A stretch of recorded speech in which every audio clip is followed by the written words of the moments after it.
रसिको नमस्कार. साधना जोशी बोलू मराठी या यूट्यूब चॅनलवर आपणा सर्वांचं पुन्हा एकदा मनपूर्वक स्वागत. गोष्ट जुनी पण अर्थ नवा या कथामालिकेतील आजची ही पुढची गोष्ट नको, आपण त्याला प्रसंगच म्हणूयात. काल एके ठिकाणी जायचं होतं म्हणून रिक्षेने प्रवास सुरू केला आणि रिक्षेवाले काका इतके शांत आणि उत्साही आणि आनंदी दिसत होते की त्यांच्याकडे पाहून मलाही खूप बरं वाटलं. त्यांच्याशी माझ्या गप्पाही सुरू झाल्या. हायवेला लागल्यानंतर जरा पुढच्या गल्लीत वळल्यानंतर अचानक कुणीतरी पार्किंगमधून एक कार काढली आणि त्यांची कार आणि आमची रिक्षा एकमेकांवर आदळणार तेवढ्याच रिक्षावाल्या काकांनी अर्जंट ब्रेक दाबला आणि तो ॲक्सिडेंट टळला.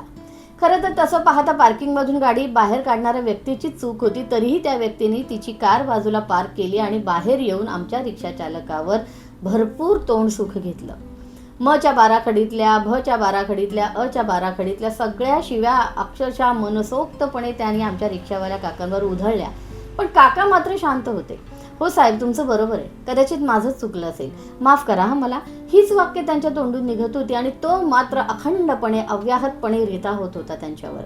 थोड्या वेळाने त्याला कंटाळा आला बहुतेक बोलण्याचा, किंवा शिवा देऊन कंटाळा आला असेल. त्याने एक ठेवणीतली शिवी हासडली आणि तो त्याची कार घेऊन निघून गेला. इथे काका पुन्हा परत रिक्षेत आले, शांतपणे रिक्षा सुरू केली आणि आमचा प्रवास सुरू झाला. मी मात्र आतून इतकी तळमळत होते की या माणसाची चूक नसताना तो माणूस त्याला इतका अदवा तद्वा बोलतोय, तरी हा माणूस प्रत्युत्तर का देत नाहीये, का सांगत नाहीये तो की अहो मी जर आयत्या वेळी ब्रेक दाबला नसता तर आज आम्ही सगळं हॉस्पिटलमध्ये असतो, चूक तुमची आहे. तरी सुद्धा हा माणूस शांत. मी हा प्रश्न विचारला काकांना. मंडळी, एक लक्षात घ्या, काकांनी त्यावेळी मला जे उत्तर दिलं ना, त्या उत्तराने मला पटलं की शहाणा माणूस होण्यासाठी कुठल्याही विद्यापीठात जाऊन कुठलीही डिग्री घेण्याची गरज नाही, ते आतूनच असावं लागतं. काका मला म्हणाले, अहो ताई तुमचं बरोबर आहे, पण तुम्हाला काय वाटलं की मला त्याचं उत्तर देता आलं नसतं? पण मला एक गोष्ट माहिती आहे की मनोरुग्ण किंवा मानसिक रुग्ण हे फक्त हॉस्पिटलमध्ये नसतात, तर आपल्या आजूबाजूलाही असतात. त्यापैकीच हे एक होते. काही माणसं आपल्या डोक्यामध्ये कचऱ्याने भरलेला ट्रक घेऊन फिरत असतात. जिथे जिथे ज्यांना संधी मिळेल, जिथे जिथे त्यांना वाटते तिथे ते ट्रक रिता करत बसतात. आता मला सांगा, तो कचरा जर मी ॲक्सेप्ट करत गेलो असतो तर माझंही डोकं त्या कचऱ्याच्या ट्रकसारखंच झालं असतं ना. अहो, ज्याच्याकडे जे असतं ना ते तो वाटत असतो. ज्याच्याकडे आनंद आहे तो आनंद वाटतो, ज्याच्याकडे ज्ञान आहे तो ज्ञान वाटतो, ज्याच्याकडे चिंता आहे तो चिंता वाटतो, ज्याच्याकडे भय आहे तो भीती वाटतो. तसं त्या माणसाकडे हा द्वेष होता, ही घृणा होती, ही काहीतरी निराशा होती, जो तो माझ्यावर ओकत होता. माझ्या हातात एकच होतं की मी ते टाळणं.